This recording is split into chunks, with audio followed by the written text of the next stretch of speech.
aquí para la presentación de los auténticos librazos, ¿no? En este caso, uno de ellos es Tiempos de plomo, Grupo de Acción y Defensa Confederal, escrito por Juan Alcalde.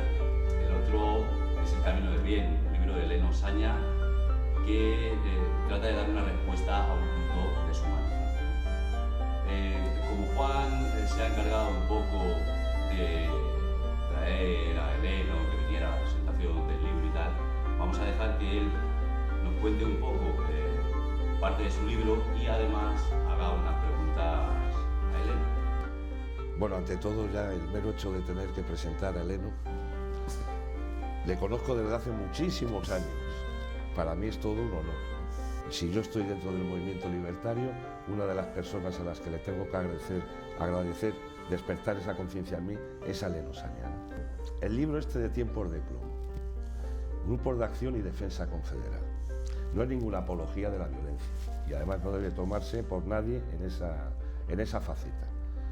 Es un libro de recopilación documental sobre una estructura orgánica que existía en la organización, creada en 1931, que se llamaban los comités de defensa.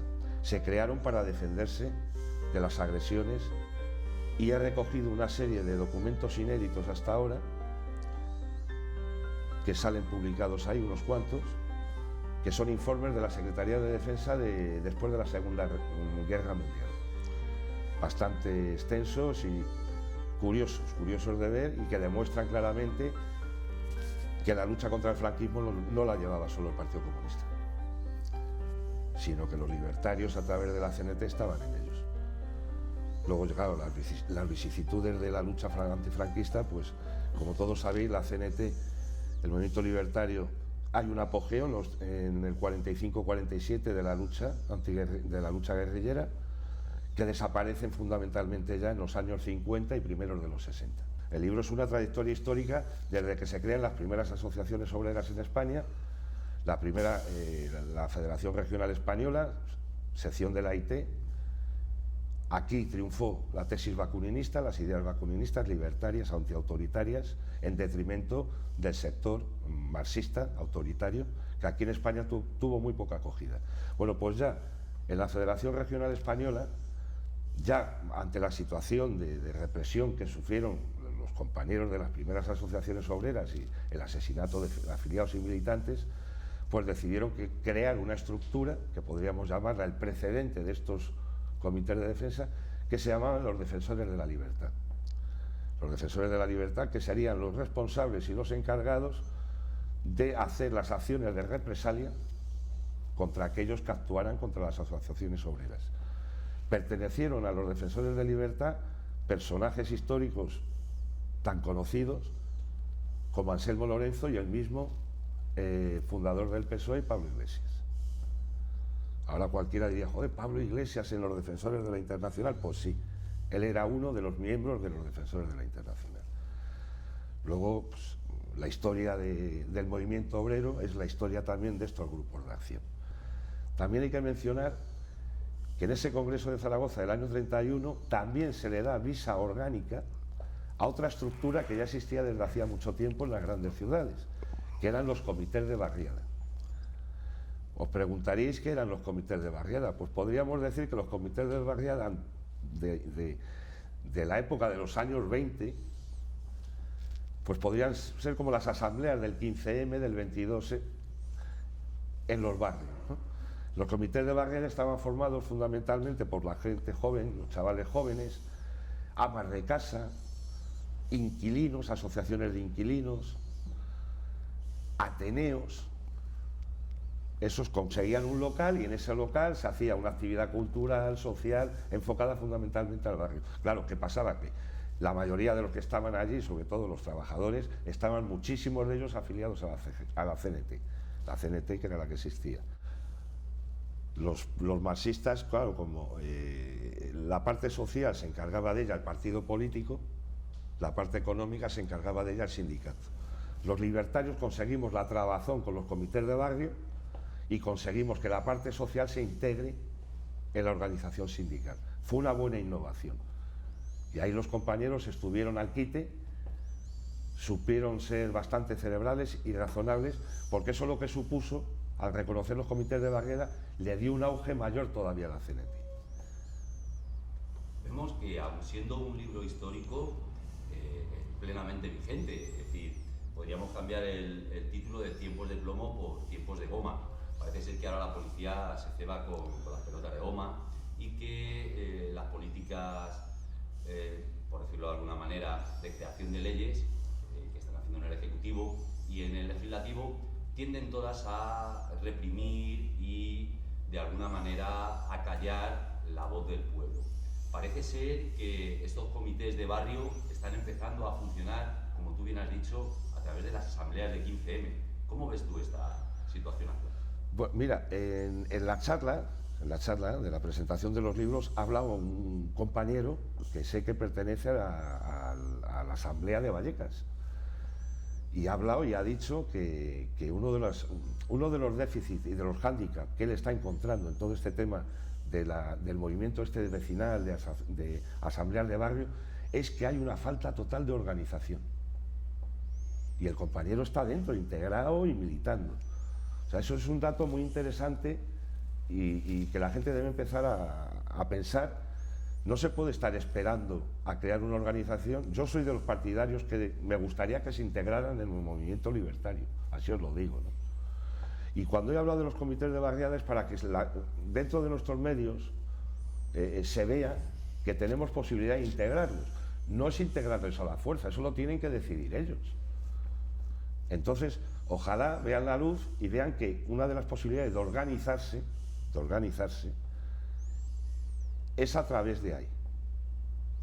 Claro, luego habría que pensar si se puede recuperar ese acuerdo orgánico del 31, porque en la actualidad sí, asumimos los congresos en CGT del año 31 de la CNT. La CGT asume esos congresos, no asume otros congresos de la CNT a partir del 76 o el 77 o el 78, pero todo lo anterior los asume.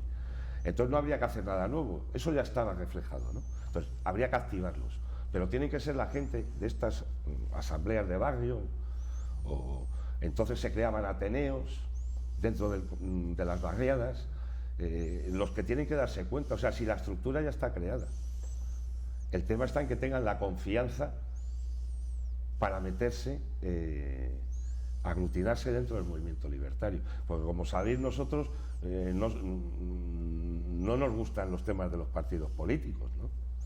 O sea, somos no apolíticos, ni vamos en contra de la política, porque creo que los libertarios son en base al sentido aristotélico de la palabra política, somos los más políticos que hay, ¿no? Estamos en contra de todo el tinglado de la política como nos la han estado vendiendo hasta ahora, ¿no? Y entran dentro de ella los partidos políticos. Nosotros no queremos saber nada con ellos en ese sentido, ni vamos a pedir el voto para ninguno, o sea, lo tenemos muy claro. Entonces a lo mejor hay gente que por esa vía desconfía, ¿no? O nos ven muy utópicos, pero bueno, yo creo que esto, viendo la manifestación que hubo el 22 de marzo, donde se reunieron aquí cerca de 2 millones de personas, aunque vayan diciendo que había 40.000, yo no había visto nunca en Madrid, y llevo saliendo a muchas manifestaciones, la cantidad de banderas rojas y negras que vi. Nunca lo había visto. No te vamos a dejar que sigas hablando del libro, porque seguramente nos lo contarías todo. Es que entonces no lo compra nadie. La gente no lo compraría, claro, y lo leería, claro, de lo que se trata, ¿no?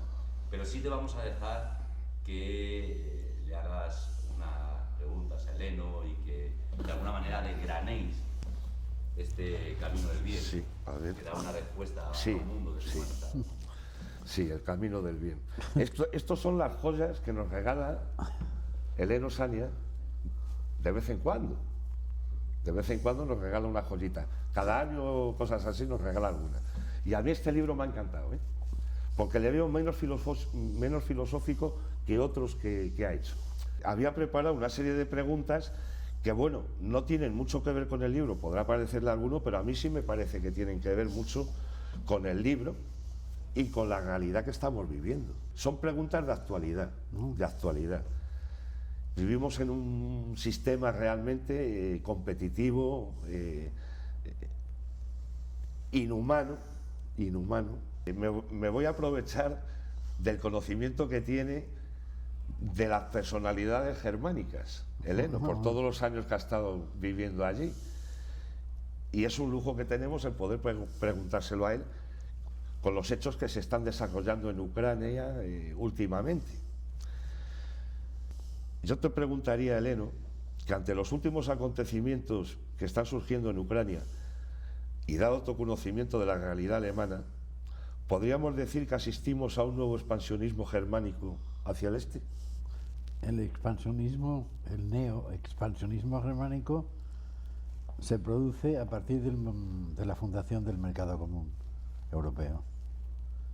Alemania pierde la guerra, está desacreditada en toda Europa porque ha hecho correr la sangre, ríos de sangre en toda Europa, y necesita rehabilitarse. Entonces, el Papa Pío XII, creo que era, el canciller Adenauer y la CIA deciden montar un tinglado europeo para que Alemania sea otra vez acogida en el seno del continente, que le permita exportar sin aduana, porque Alemania es un país sin materia, aparte de carbón no tiene materias primas.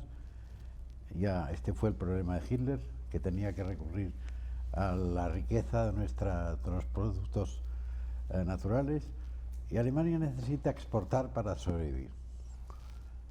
Y con respecto al este, pues siempre ha tendido a influenciar, a apoderarse, a expandirse hacia el este, como dijo Hitler en su libro autobiográfico, Mi lucha, nuestras colonias son el este de Europa.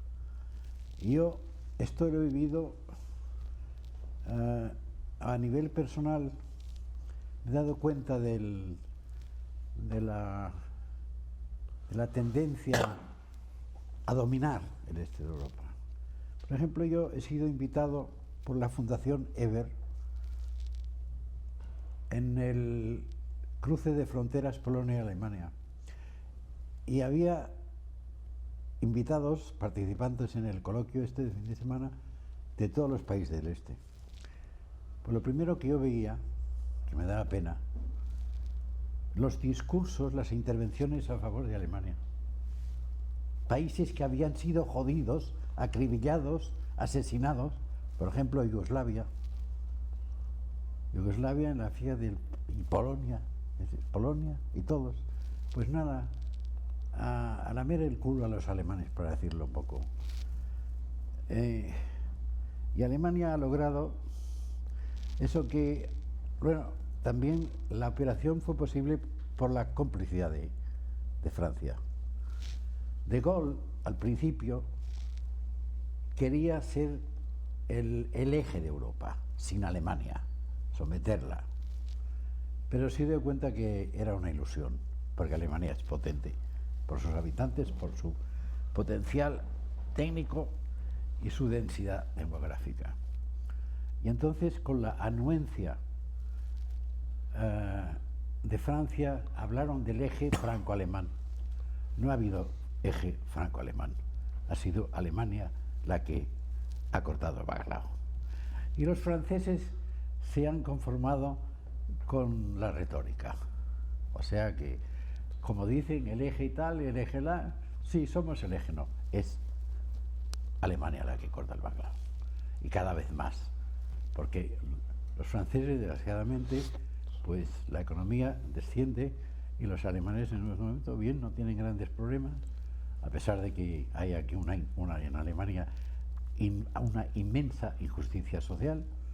Total, que Alemania, la primera operación, la más grave operación del expansionismo hacia el este, fue que el ministro de Asuntos Exteriores reconoció la soberanía de Croacia, y aquí empezó todo el lío de que son los alemanes los primeros. O sea, de eso no se dice nada. Y aquí en Ucrania está pasando un poco de lo mismo.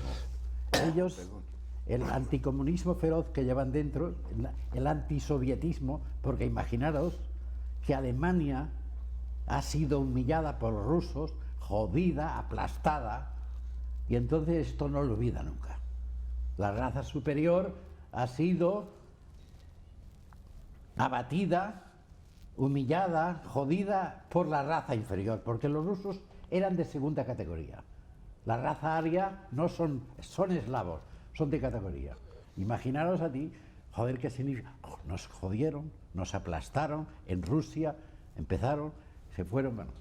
O sea que algo, no diré que es una operación, es la mecánica y siempre el boxeador ese que es un pro-alemán porque se ha hecho en Alemania. Bueno, no nos extendamos.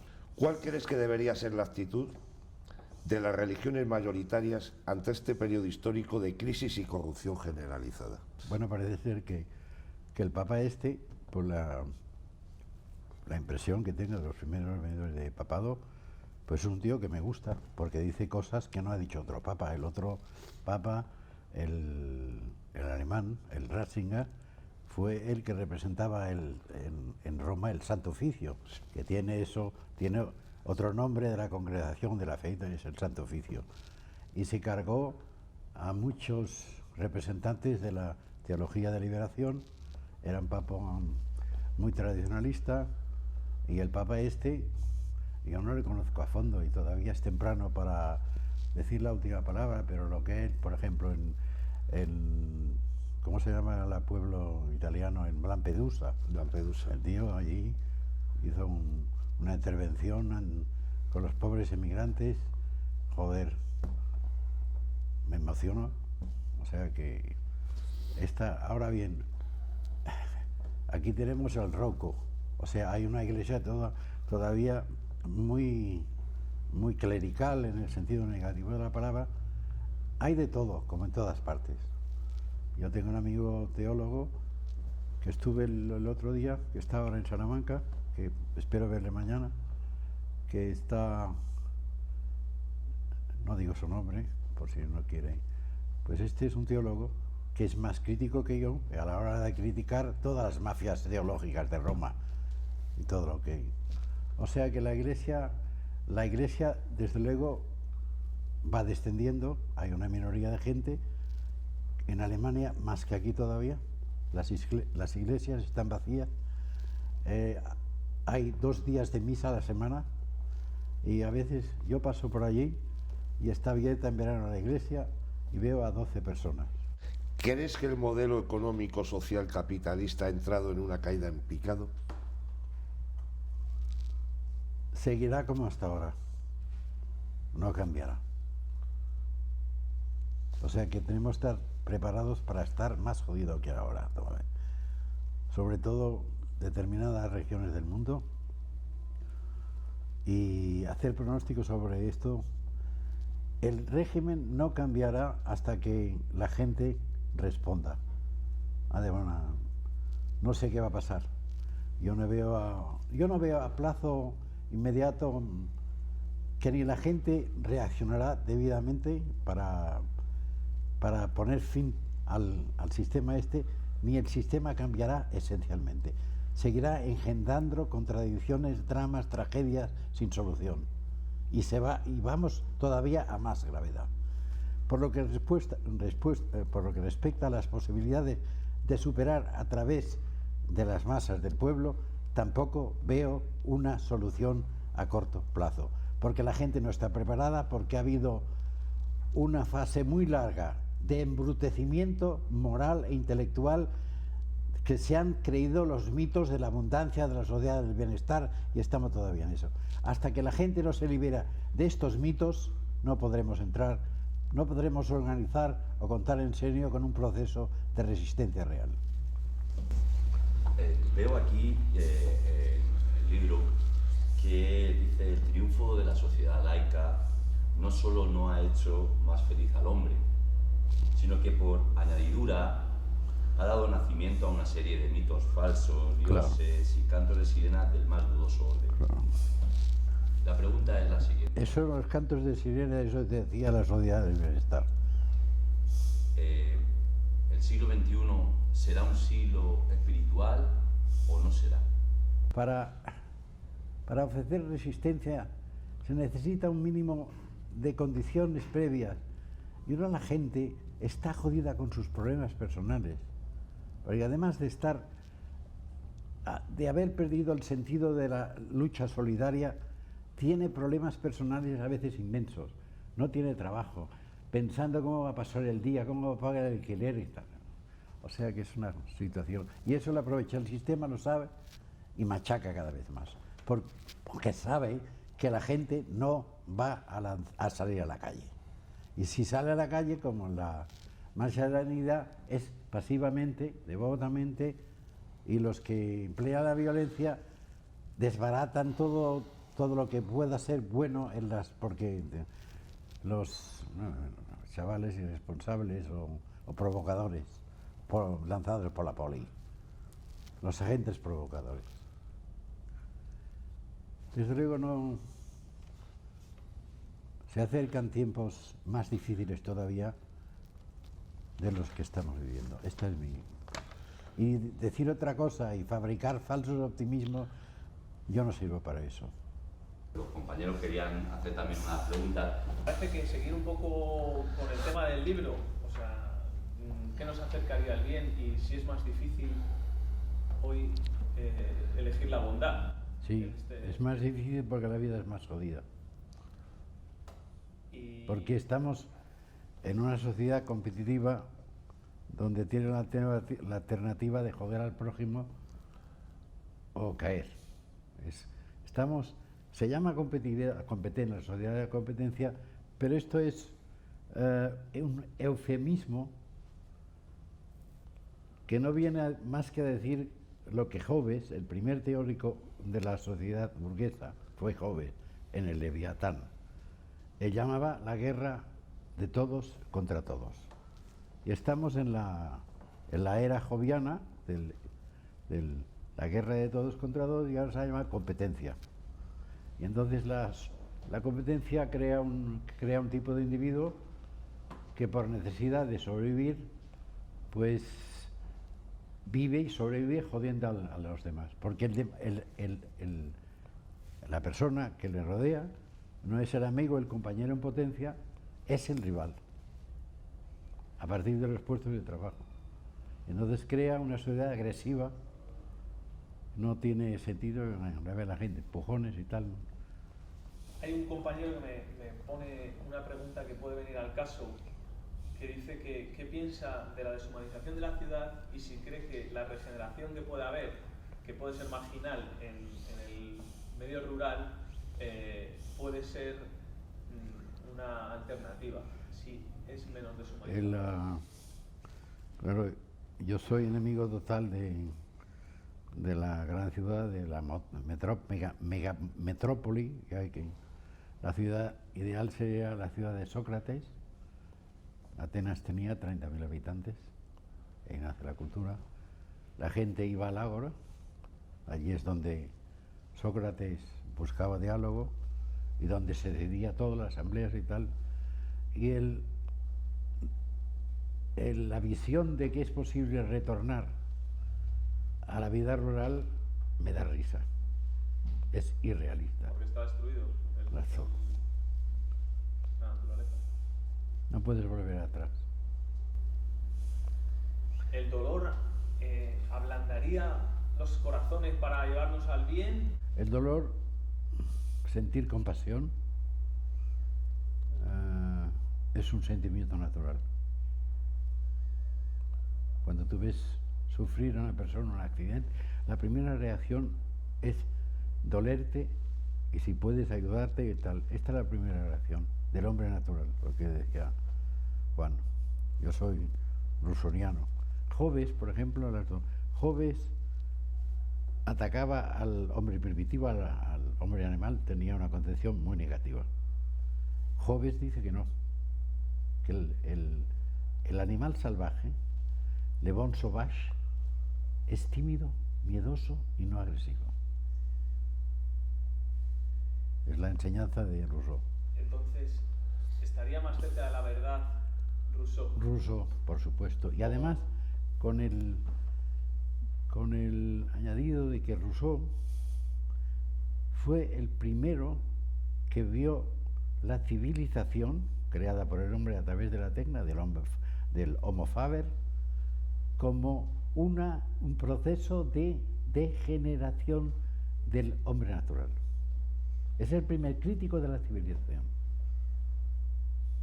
En ese sentido, Ahora, fue más visionario que por ejemplo, todas las ideologías, sobre todo el marxismo, que han concebido la historia como un proceso de progreso indefinido, la Ilustración francesa sobre todo, y luego el marxismo, Hegel,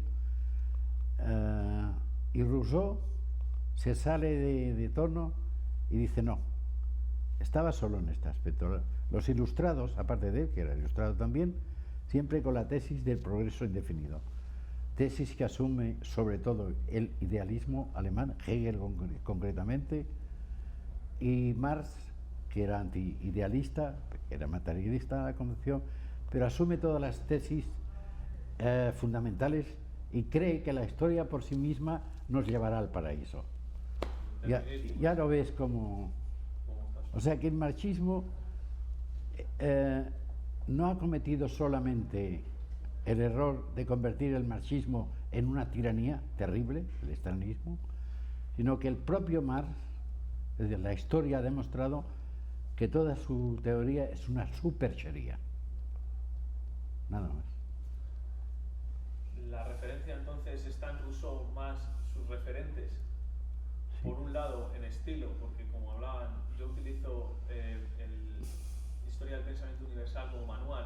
Sí. Sus libros son de una limpieza que acercan a alguien que no tenemos quizá Sí. unas capacidades. Te comprendo. Gente común, una filosofía que a mí de verdad me emociona. Y entonces, ¿quiénes son sus referentes en ese estilo y además en el fondo? Que veo que Rousseau puede ser uno de ellos. Sí, es bueno, es enriquecedor a Rousseau. Sobre todo os recomiendo a Camus. No sé, supongo que el libro suyo, Yo he leído algo, sí. el libro fundamental para orientarse ideológicamente es el hombre rebelde, el homme revolté. Este es el libro fundamental. Es mi hombre. Es la persona con la que me siento más identificado. Y luego, aparte de este, tiene libros ya más de ficción, de literatura ficticia, que es La peste, sobre todo. Porque aquí, en La peste, precisamente, está el problema del bien y del mal. Y hay un libro autobiográfico, este ya tiene menos importancia en el plano de las ideas, que es La chute, la caída. Es muy bello.